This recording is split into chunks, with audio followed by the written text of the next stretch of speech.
So you want to get a degree. Why? Let me tell you what society would tell you. Increases your chances of getting a job, provides you with an opportunity to be successful, your life will be a lot less stressful.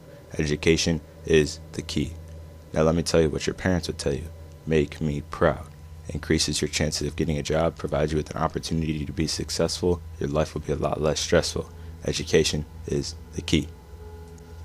Now let's look at the statistics. Steve Jobs, net worth, $7 billion, RIP. Richard Branson, net worth, $4.2 billion. Oprah Winfrey, net worth, $2.7 billion. Mark Zuckerberg, Henry Ford, Steven Spielberg, Bill Gates. Now here comes the coup, the grace. Looking at these individuals, what's your conclusion? Neither of them in being successful ever graduated from a higher learning institution. Now some of you would protest like, money is only the medium by which one measures worldly success. Some of you even have the nerve to say, I don't do it for the money. So what are you studying for? To work for charity? Need more clarity? Let's look at the statistics. Jesus, Muhammad, Socrates, Malcolm X, Mother Teresa, Spielberg, Shakespeare, Beethoven, Jesse Owens, Muhammad Ali, Sean Carter, Michael Jeffrey Jordan, Michael Joseph Jackson. Were either of these people unsuccessful or uneducated? All I'm saying is that if there was a family tree, hard work and education would be related, but school would probably be a distant cousin. If education is the key, then school is the lock, because it rarely ever develops your mind to the point where it can perceive red as green and continue to go when someone else said stop. Because as long as you follow the rules and pass the exams, you're cool. But are you aware that the examiners have a checklist? And if your answer is something outside of the box, the automatic response is a cross, and then they claim that school expands your horizons and your visions. We'll tell that to Malcolm X, who dropped out of school and is world renowned for what he learned in a prison. Proverbs 17:16. It does a fool no good to spend money on education. Why? Because he has no common sense. George Bush. Need I say more? Education is about inspiring one's mind, not just filling their head. And take this from me, because I'm an educated man myself, who only came to this realization after countless nights in the library with a can of Red Bull keeping me awake till doing another can in the morning. Falling asleep in between piles of books, which probably equates to the same amount I've spent on my rent.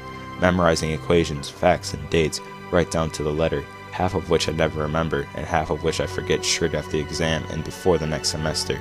Asking anyone if they had notes for the last lecture.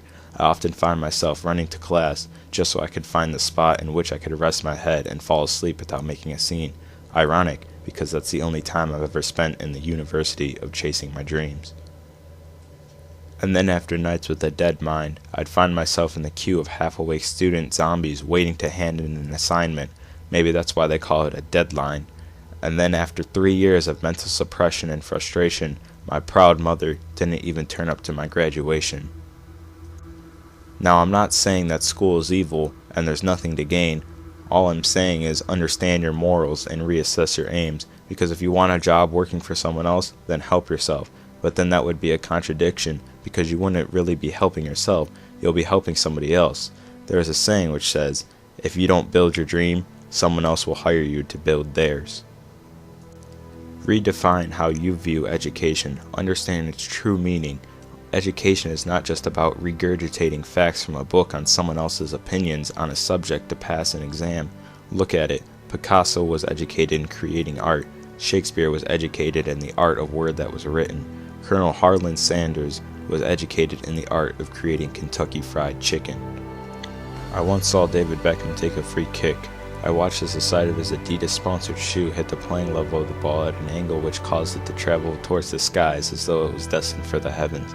And then as it reached the peak of its momentum, as though it changed its mind, it switched direction. I watched as the goalkeeper froze, as though reciting to himself the laws of physics, and as though his brain was negotiating with his eyes that they were indeed witnessing the spectacle of the lever swung that was swooping towards him, and then he reacted.